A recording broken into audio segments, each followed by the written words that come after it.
അസ്സലാമലൈക്കും.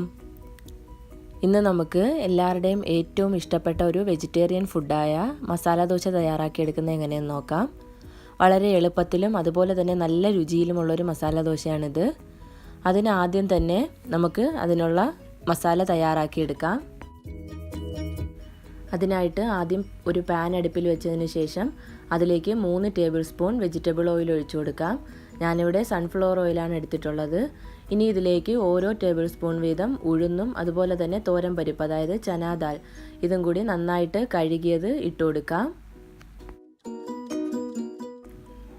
ഇത് രണ്ടും ഒന്ന് മൂത്ത് വരുമ്പോഴത്തേക്കും നമുക്കിതിലേക്ക് എടുത്തു വെച്ചിരിക്കുന്ന ഇഞ്ചി, വെളുത്തുള്ളി, പച്ചമുളക്, കറിവേപ്പില ഇട്ട് കൊടുക്കാം. ഞാനിവിടെ 2 ടേബിൾ സ്പൂൺ ഇഞ്ചി, വെളുത്തുള്ളി ചെറുതായിട്ട് അരിഞ്ഞത്, 2 പച്ചമുളക്, കുറച്ച് കറിവേപ്പില, ഇതാണ് എടുത്തിരിക്കുന്നത്. പച്ചമുളക് നിങ്ങൾക്ക് എരിവിന് ആവശ്യത്തിന് എടുക്കാം കേട്ടോ. നമ്മൾ ഈ ചേർത്ത ഇഞ്ചിയും വെളുത്തുള്ളിയും പച്ചമുളകിൻ്റെയൊക്കെ പച്ചമണം മാറി വരുന്നവരെ ഇതൊന്ന് വഴറ്റിയെടുക്കാം.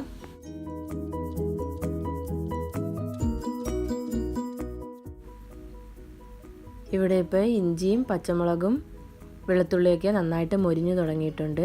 ഇനി ഇതിലേക്ക് നമ്മളെടുത്ത് വെച്ചിരിക്കുന്ന ഉള്ളി ചേർത്ത് കൊടുക്കാം. ഞാൻ 2 മീഡിയം സൈസ് സവാള ചെറുതായിട്ട് സ്ലൈസ് ചെയ്തെടുത്തിട്ടുള്ളതാണ്. ഇതിലേക്ക് ആവശ്യത്തിനുള്ള ഉപ്പും കൂടി ചേർത്ത് കൊടുക്കാം.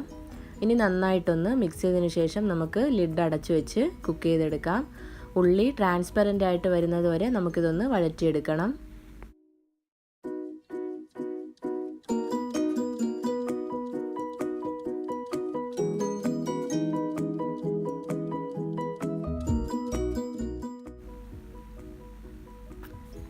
ഇപ്പോൾ ഉള്ളി ഇവിടെ നന്നായിട്ട് വഴണ്ടു വന്നിട്ടുണ്ട്.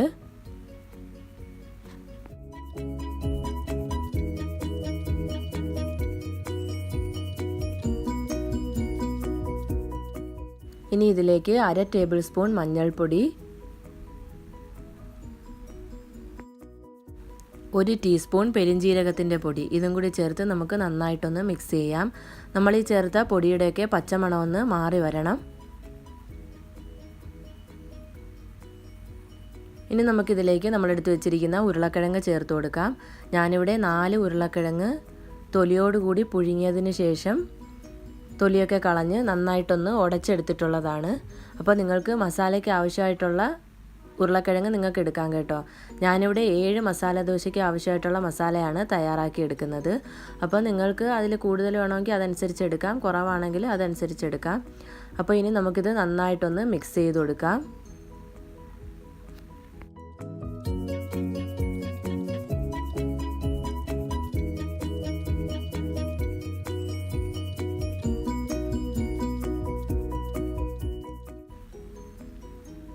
ഇനി ഇതിലേക്കൊരു 1/2 കപ്പ് വെള്ളം കൂടി ചേർത്ത് കൊടുക്കാം.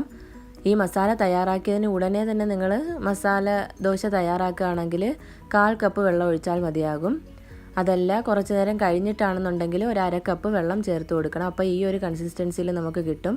ഇത് കുറച്ച് നേരം കഴിയുമ്പോൾ ഒന്നും കൂടി ഒന്ന് ടൈറ്റായിട്ട് വരും. ഇനി നമുക്കിത് ഫ്ലെയിം ഓഫ് ചെയ്ത് വയ്ക്കാം.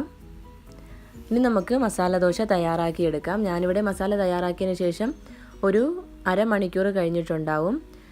ഒരു വലിയ പാനിലേക്ക് നമുക്ക് ദോശ ബാറ്റർ ഒഴിച്ചു കൊടുക്കാം. ഞാനിത് 3 കപ്പ് പച്ചരി, 1/4 കപ്പ് ഉഴുന്ന്, 1 ടീസ്പൂൺ ഉലുവ, ഇതെല്ലാം കൂടി ഒരു 3 മണിക്കൂർ കുതിർത്തതിന് ശേഷം 1/4 കപ്പ് ചോറും കൂടി ചേർത്ത് 2 കപ്പ് വെള്ളവും കൂടി ചേർത്ത് അരച്ചെടുത്തിട്ടുള്ള ദോശ ബാറ്ററാണ് കേട്ടോ. അപ്പോൾ നിങ്ങളുടെ കയ്യിലുള്ള പാനിൽ എത്രത്തോളം വലുതായിട്ട് പരത്താൻ പറ്റുമോ അത്രത്തോളം വലുതായിട്ട് പരത്തി ദോശ ചുടണം. അപ്പം തീരെ നൈസായിട്ട് വേണം ദോശയ്ക്ക് പരത്തിയെടുക്കാനായിട്ട്.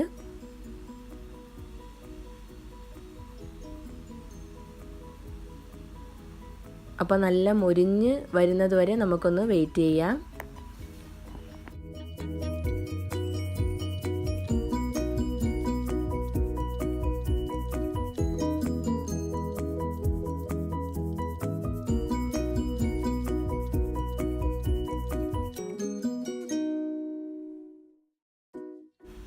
കണ്ടില്ലേ, സൈഡൊക്കെ ഒന്ന് മുരിഞ്ഞു തുടങ്ങിയിട്ടുണ്ട്.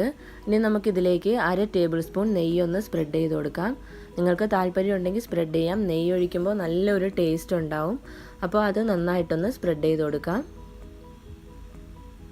നെയ്യ് ഒഴിച്ചതിന് ശേഷം ഒന്ന് ചൂടായി വരുമ്പോൾ പാൻ ഒന്ന് എടുത്ത് അനക്കി കൊടുത്തു കഴിഞ്ഞാൽ നെയ്യ് എല്ലാ സ്ഥലത്തേക്കും ഒന്ന് സ്പ്രെഡ് ആയിക്കോളും.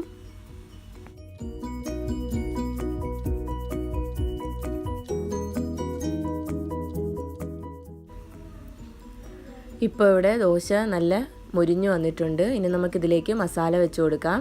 ഞാനിവിടെ 2 സ്പൂൺ മസാലയാണ് വെച്ച് കൊടുക്കുന്നത്. നിങ്ങളുടെ ഇഷ്ടത്തിനും ആവശ്യത്തിനും അനുസരിച്ച് മസാല വെച്ച് കൊടുക്കാം കേട്ടോ. ഇനി ഇത് ദോശ 2 സൈഡിൽ നിന്ന് നമുക്കൊന്ന് മടക്കിയെടുക്കാം. കണ്ടോ, നല്ല ക്രിസ്പി ആയിട്ടുള്ള ദോശയാണ്, അതുപോലെ നല്ല മണവും വരുന്നുണ്ട്. ഇനി നമുക്കിതൊരു പാത്രത്തിലേക്ക് മാറ്റാം.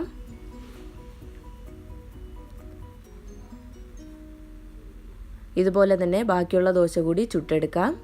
അപ്പോൾ നിങ്ങളെല്ലാവരും ഉറപ്പായിട്ടും ട്രൈ ചെയ്ത് നോക്കണം. നല്ല ടേസ്റ്റി ആയിട്ടുള്ള, അതുപോലെ തന്നെ നല്ല ക്രിസ്പി ആയിട്ടിരിക്കുന്ന, നമ്മൾ പുറത്തുനിന്നൊക്കെ കഴിക്കുന്ന അതേ രുചിയിലുള്ളൊരു ദോശയാണിത്. അപ്പോൾ നിങ്ങളെല്ലാവരും ഉറപ്പായിട്ടും ട്രൈ ചെയ്ത് നോക്കുക.